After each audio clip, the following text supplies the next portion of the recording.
pleasure to have everyone here. We have a very, very special call for you tonight. It's on one of the ingredients in the world is absolutely changing people's lives. It's called Fucoidan. That's spelled Fucoidan, Fucoidan. And we have a very special guest tonight, Dr. Charles Rouse, to really guide us through that and tell us what Fucoidan is. And the reason the call is really special tonight because we're going to focus on several of the over 800 medical studies that are out there on Fucoidan and the amazing things that Fucoidan does. If you have not looked at those studies, go ahead and go to a website it's called, my mind just went here. Dr. Rouse, I'm going to bring you on and get that. It's called pubmed.org, pubmed.org. And go to that website and enter Fucoidan, Fucoidan, and you will be amazed at the studies that you get on there. It'll be some great reading. Usually on those studies, they're real complicated, but if you read the first couple sentences and the last couple sentences, they really talk about what the study is about. And then tonight, Dr. Rouse is about to do that with us, and if you have not heard Dr. Rouse, what a great speaker he is. Dr. Rouse is a doctor of natural medicine, also a registered pharmacist, and an ordained minister. And we are so happy and fortunate to have Dr. Rouse as head of our medical advisory board here at Xperia. So without further ado, I'd like to bring Dr. Rouse on and tell us about these medical studies on Fucoidan. Dr. Rouse, are you with us? Hey, Dr. Rouse is in the house, and Jack, we appreciate the opportunity tonight.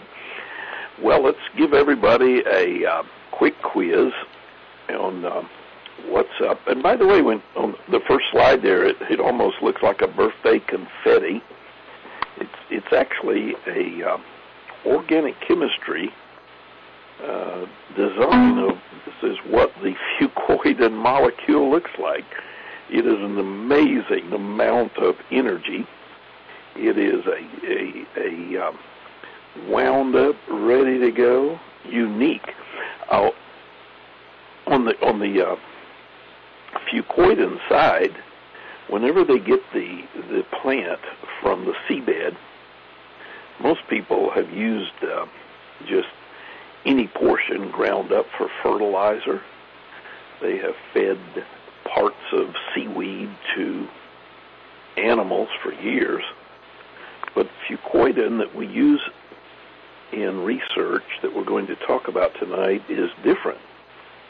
They open up the stem, and the stem portion is not utilized. They open up the leaf, and the leaf is not utilized. It's all inside. We're talking about the alginate compounds, we're talking about the polysaccharides, the sulfated sulfur part of the chemistry that we're looking into. And because Fucoidan in research has become a starlet, we're seeing people that have been skeptics for years take note in the research of Fucoidan in cancer research. And 20 years ago, when I first entered into pharmacognosy, natural medicine, one thing that was highly prevalent in cancer research, coming primarily out of Canada, was Easiac. Easiac tea, a nurse named Cassie, and Easiac is just her name spelled backwards. For years, Easiac was the nutrition that everybody wanted to be the miracle cure, and FDA put the quietus on it. Canadian government never gave it any big hallelujahs. So Easiac has just sort of been used through the years by people with cancer, not knowing whether it was good or bad. 10 years ago comes along Daniel chapter 1, and they start introducing to the world market a 7-herb formula. And people have tried 7-herb formula for a lot of different cancer reasons, but unfortunately FDA put the quietus on that. But now we have glycobiology at a new world scientific step. We have new instrumentations. We have new ways of measuring the blood chemistry, the natural killer cells, the lymphocytes, the B cells, T cells, all the things that come to us in the power of the fucoidan molecule are being very researched. So if I were to ask you a question, in cancer, people who get cancer, is it more prevalent in men or women? And the answer is men. 1 out of every 2 men, cancer. Women, 1 out of every 3. So we're looking at something that is very prevalent. And you think about this. Even like in women, breast cancer, the primary cause of death between young women aged 35 to 54, the primary cause of death. And despite all the great strides of medical knowledge and cancer research, mark this down, cancer rates have increased dramatically in the last 40 years. In the 1960s, 1 in 20 women developed breast cancer. Today, that number is 1 in 8. And sadly, 1/4 of those that do develop breast cancer will die from breast cancer. So when we look at cancer, it is something that is very devastating. 1 out of every 2 men are going to get it. 1 out of every 3 women, unless some major steps are made and some major changes in lifestyle. Now, let's say that somebody already has had cancer or has cancer. Then here is a very simple medical warning. Don't fall asleep again. Let cancer be your wake-up call. You see, just as cancer causes us to reevaluate our daily decisions, so does a police officer bring our attention back to the laws when we may be violating. You know, if we get caught and the guy gives us a ticket, then we know better the next time. Well, let cancer be the warning. And trying to conquer the fear of this cancer, that's a lot. Now, what is happening is there's so much chemistry involved.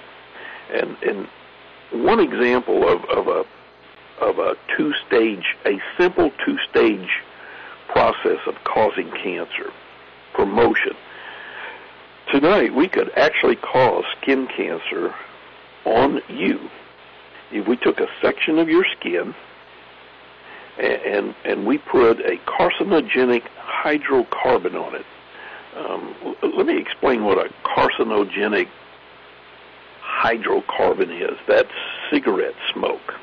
All right, so we're going to rub cigarette smoke onto your skin. Is that going to cause cancer? No. But listen very carefully. If I put a drop of croton oil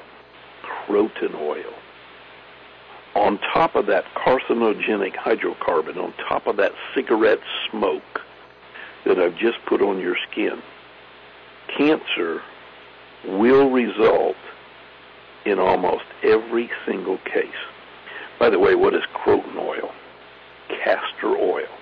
Something as simple as a chemistry of castor oil will always cause skin cancer on a patient when they're in the presence of tobacco smoke. Now, there are a lot of carcinogenic things out there besides tobacco smoke. PCBs, polyvinyl chlorides. I mean, what is a polyvinyl chloride? That's a garden hose. That's a raincoat. That's the electrical insulation around your wires in your house. That's the floor tiles in your kitchen, your bathroom. That's the dressings around your windows in every one of your homes. That's the containers that you Tupperware your stuff and put it back in the refrigerator with.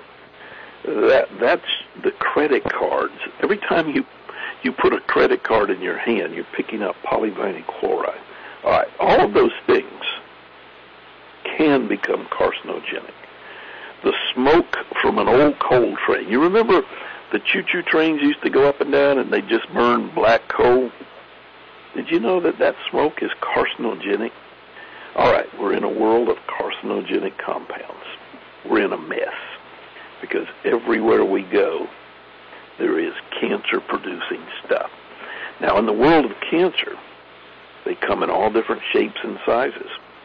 Carcinoma, that's generally something that infiltrates the surface, like skin or the lining of a stomach, or down in the large intestines or in the bronchial areas of the lungs. That's called a carcinoma. A sarcoma goes down to the connective tissue. That's what we call muscle, bone, cartilage. A melanoma, that's something that gets down in the pigment-producing cells, like the retina of the eye, or what causes the color of the skin. A melanoma, that's getting into the pigment. A myeloma, myeloma means some kind of cancer in the blood, a blood like bone marrow, something that's in that area. And then a lymphoma means that it's gotten into the lymphatic system.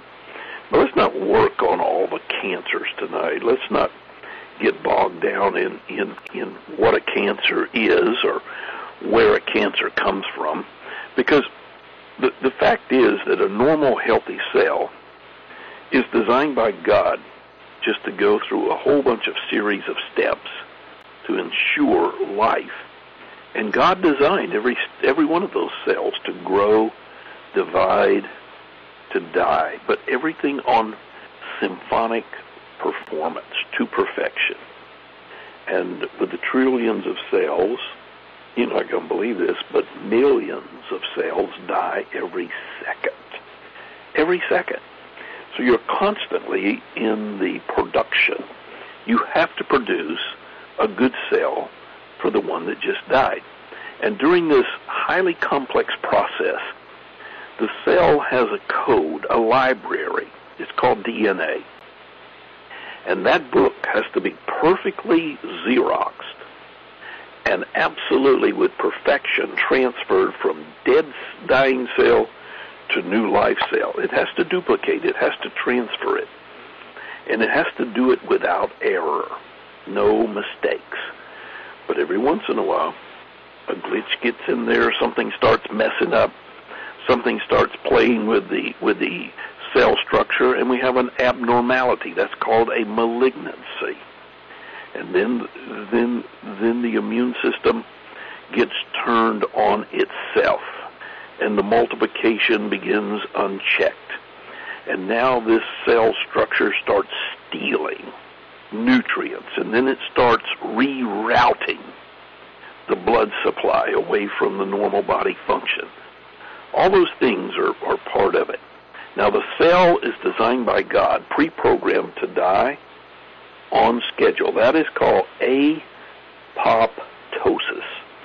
So everything revolves around the apoptotic side of life. And what we're doing is we're trying to figure out what makes a cell become healthier. How are we going to keep our normal cells dying, living, dying, living? But at the same time, we want every cell that's tumorous, every cell that's trying to be malignant, every cell that's trying to be mean, we want to be toxic to it only. We want to be cytotoxic, cell death. We want to perform the apoptosis only on the cancer cell, but at the same time never touch the good cell. Now, in medicine for years, they've tried chemotherapy, radiation. Oh, they have tried everything under the sun, from burning it to chemicalizing it. But nobody can match God. God is the creator of every human cell. God is the creator of every plant material.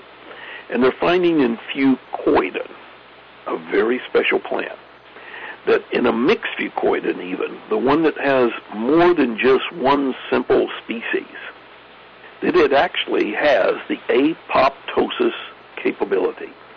So on the slide, what we're seeing is that Fucoidan enhances apoptosis. It goes after and creates a perfect environment that causes the killing of cancer cells, but not hurting, nor damaging, nor creating any chaos or confusion to one healthy cell. So only God can do that. And we're fortunate that God is giving us, the human being, the intellectual design, to harvest his creation from the seabed, to utilize it in the most structural, concentrated form, to make Fucoidan available for the human system. And now we're finding that cytotoxicity, killing cancer cells, tumors, is one thing that Fucoidan is absolutely perfect at. On that slide, Agaricus mycelium, that's a mushroom. Now, wouldn't you believe it? Only God can do that. So from the mushroom field to the seabed, God has created an orchestra of dynamic truth. On the next slide, Jack, we're showing, this is a control study. I know PubMed is where some of the research was written, but the slide you're looking at is actually done by NPO. That's a Japanese, like a PubMed. If you went to NPO, Fucoidan Research Lab, you would find that they're doing the internal, the amazing research over there. And in the control studies, they had these tumor cells left unchecked. This is how these rascals grow very quickly. And with Fucoidan, every simple treatment, they were using concentrated Fucoidan, and in the presence, these tumors were shrinking drastically, amazingly. And in the Fucoidan mix, after a good while of it, the whole body system was just taking over. The slide that impressed me the most was the natural killer cells. In the human body, the next slide up, in the human body, the natural killer cells are orchestrated by God to work on this genetic code, the cell that's not able to do right because of hormones, because of pesticides, because of radiation, stress, toxic agents, viruses, nutritional deficiencies. All those things give cancer a green light. But whenever your natural killer cells are proactive, then you have the control over pesticides, irrational hormones, radiation, stress, toxic agents, viruses, nutritional deficiencies.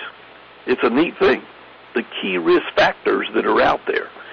We live in a world of xenoestrogen. That's the fake side of it. And so because we're in a world today, what are we going to do? Now on this slide it says starchy foods. Not everything on there is bad. But what is happening is we have become so starch, sugar, carbohydrate related that when we pick up our syrup bottle, it's not sugar anymore, it's high fructose corn syrup. And over in our sugar bowl, we start looking at an influx that is just absolutely gone bonkers. For example, in the 1700s, back in George Washington's day, sugar was a commodity so unique that only the wealthy had it, and they locked it up in their cabinets. And on an average American in the 1700s, only 4 pounds of sugar per year were consumed. By the 1800s, sugar was beginning to move around a little bit, and 18 pounds of sugar per year was utilized by the average American. And by the 1900s, 90 pounds of sugar was being used. Last year, 2010, 50%, one half of the American population consume 1/2 pound of sugar every single day. That's 180 pounds of sugar. Refined sugar annihilates your natural killer cells. Your white blood cells are paralyzed. So when people are on a high sugary diet, from the cake to the candy to the syrup to the sugar, they're in for it. And when they start adding sugary cereals, whether you call it Cheerios or Total or all those things are maltose, dextrose, sugarized. And we're in a world today where the body has just been overwhelmed and absolutely inundated. So on the PubMed research, they come along and they start looking at fucoidan. And yes, they found that it does cause amazingly miraculous killing of cancer cells, but not at the expense of a good cell. So we're looking at something that is producing anti-tumors, anti-angiogenic. When we say angiogenesis, that means that whatever it is, that living molecule has a blood system that's producing more blood vessels. And if you let a cancer start producing its own blood vessels to where it'll rob, kill, and steal from the human body at the expense of life from that human body, that's a bad thing. So on a cancer cell, we need anti-angiogenesis. We need to go against that cancer cell's ability to produce its own blood vessels, but not at the expense of all the other good cells that need their blood vessels.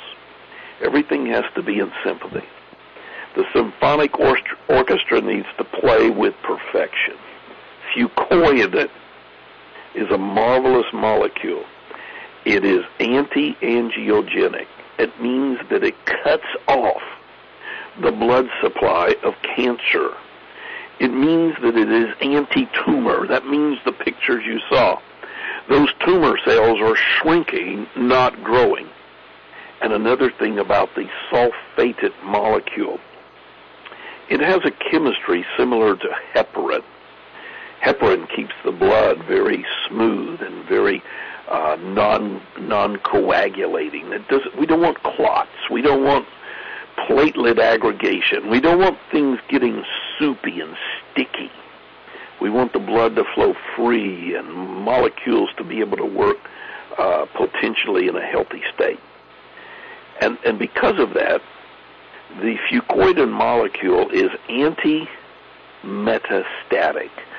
When a cancer is over here and it wants to move over there, that's called metastasis. It moves from one system to the other for survival. But fucoidan is anti-metastasis. That means that if somebody has a cancer in the lung or the breast or the prostate or the brain or wherever, then you want to not allow it to be flowing, moving, or free. That's the fucoidan entry. It stops metastasis. Because now the active natural killer cells are on police guard 24/7. And what happens in some of the latest research is we're finding that fucoidan annihilates H. pylori bacteria. You see, H. pylori bacteria, the one that causes ulcers, duodenal and peptic ulcers, is also going to, if left unchecked, very likely cause gastric cancer. Isn't it neat? Fucoidan kills H. pylori, thus reducing the risk of gastric cancer. We're in a whole new world. We're talking about something that can can block the platelet selectins, the endothelial selectins, reducing inflammation, drastically reducing inflammation in the blood vessels, the colon, the bowel sections, all different areas. And the one thing we don't want is for some kind of carcinogen, a hydrocarbon or a chemical to get bound up, to get tied up, to get mixed up in our DNA, because if that molecule gets hung up in the middle of our DNA in the amino acid structure, it sends the wrong code and everything goes crazy. The chromosomes begin to mess around, the immature cancer cells start to grow, the deceptive measures of the cancer start taking hold, and away they go. Away they go. PubMed has over 188 related articles just to the intervention of how nutrition is being used in apoptosis and anti-angiogenic reasons. And think about this. If we're talking about breast cancer, from 1960, 1 out of every 20, now in today's market, 1 in 8, we're holding something that is absolutely a necessity to get the word out, because Fucoidan has the strong capability of prevention. And prevention is the key to prevention of, whether we talk about any degenerative disease, whether it's heart, liver, lung, or in this case that we're talking about tonight, breast cancer. Different things, but we come along. Now, I'm going to go off stage here a minute, and this is Charlieology. This is Charles Rouse's personal opinion. When it comes to detection of breast cancer, most medical societies and people depend upon the mammogram.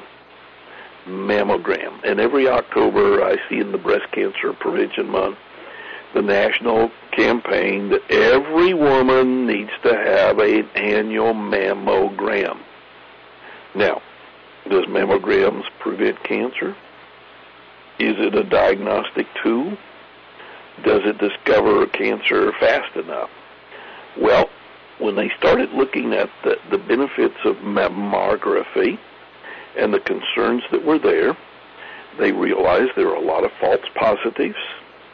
That means that you have been diagnosed with cancer that is not there. And they found that women in their 40s, unfortunately, that most of their breast tissue is very dense. And because of that, the mammography is not as effective. So when it got down to it, the MRI was 96% accurate, but a mammogram was only 42% accurate. That means that you got a failure rate in mammography. You're exposing the tissue with radiation that can cause cancer. And you got a 60% failure rate. Mammograms are 60% failure, 40% positive. So compared to an MRI, 96% accurate. But then you come along, there's another tool out there that's even greater called thermography. And it's even less expensive than an MRI. And I don't know why. I have no idea why they're not using more thermography, the infrared imaging, which is non-invasive, painless, and is much more effective. But we live in a whole world today where I think that once they buy the X-ray machine, the mammography machine, and they got their money involved in it, that it's more of a money issue than it is in a health issue. But we're talking about Fucoidan tonight, so that's enough Charlieology. Fucoidan is not Charlieology. That is just simply coming out of the clinical research. So let me make a politically correct statement. It's almost like you have to make everything politically correct these days, or they'll fine you. I don't want to get anybody in any trouble. Fucoidan supports the normal disposal of any cell that's not native, not good to the human body. Fucoidan will help stimulate the immune system whenever your body is being attacked. Fucoidan will modulate your immune system. When it's overreactive, it'll bring it down. Underreactive, it'll bring it up. Fucoidan will support normal cell growth. Fucoidan supports blood circulation to good native body cells, but allows the enemy to die. Fucoidan will help regenerate good skin tissue faster, and it supports all other structures like joint mobility, etc., etc. So there's a lot out there, Jack, and these reports, though the anti-tumor effects, they're real, and the ability of just studying the power behind Fucoidan. Can you imagine if Fucoidan got in the same bucket with a vitamin D3 that's also got as much research behind it as being anti-cancer? Imagine what you would have. A little D3 and a little Fucoidan goes a long ways. Anyhow, I'm very proud. I'm very proud to be taking Fucoidan myself every single day. I drink it every day. My wife drinks it every day, and I'm a big proponent of it because there are no negatives. It is non-toxic. It will do you no harm, but it certainly does enough good to say, come on, world, come on, American Cancer Society, come on, Canadian American Society, Cancer Society, look at, study, let's do a whole lot more human research, and let's just see and see and see, because we know what the results are going to be. Absolutely phenomenal. Well, Dr. Ralph, I know that you and I did a lot of studies on this. We really wanted to bring this forward, especially for the ladies on the call and the ladies everywhere that we surely love, especially about what you did concerning breast cancer. And I know that we probably need to let everybody know that everything we were reading and all the studies they were dealing, when they're dealing with this disease, they were using, I think, 1,000 milligrams per day of the Fucoidan. For this. But let's say, give us, for instance, I'm making sure, because I believe that, exactly what you said, to be preventive, and I'm making sure that Gloria, because I want to protect her life, I'm making sure she takes, 500 to 600 milligrams of Fucoidan every single day. Could you give us an idea of what we definitely need to be taking to prevent various things? That's going to be in the 4 scoops per day, 2 scoops twice a day. Mm-hmm. And in some of that tumor reduction there would be like using up to 6 scoops per day. Right. So there's no harm in it. And each scoop has prevention. Right, yeah. And each scoop has 100 milligrams. So so definitely 400, but 600 would be pretty strong. Is that correct? That's getting right in there with the best of them. Okay. All right. Well, good. Because you see, some of these things were done with singular entities. We're talking about 5 specific nutritionals that are very proactive. Correct. And I know our time is about up, and we appreciate that. We're going to do a few more of these dealing with the clinical studies on other issues. And I know we haven't talked about any products tonight at all. We're just talking about a natural ingredient called Fucoidan. And, even if we were talking about products, we know that our products don't prevent or cure any disease, even though we haven't spoken of those tonight. Again, we're just speaking of an ingredient that Dr. Rouse wanted to talk about, Fucoidan. So definitely look into it. Make sure you're taking the right amount.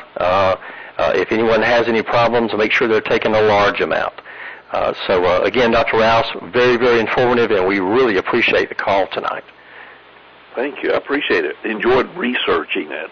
I love the way you guys give me a topic, because it just turns me loose. And once I go look, oh, man, you wouldn't believe it. My paper stack over here has to be at least 6 inches thick just on Fucoidan research. Recent. Right. And I know there's, just on Fucoidan alone, there's over 800 studies, medical studies, on PubMed. So everyone, definitely PubMed.org or PubMed.com. Do some study. You'll find out other things about Fucoidan. And again, make sure you're taking the right amount and take it every single day. Dr. Rouse, we appreciate the call, and thanks everyone for being on the call. What a great one. And we'll talk to everybody soon. Thanks everybody, and good night.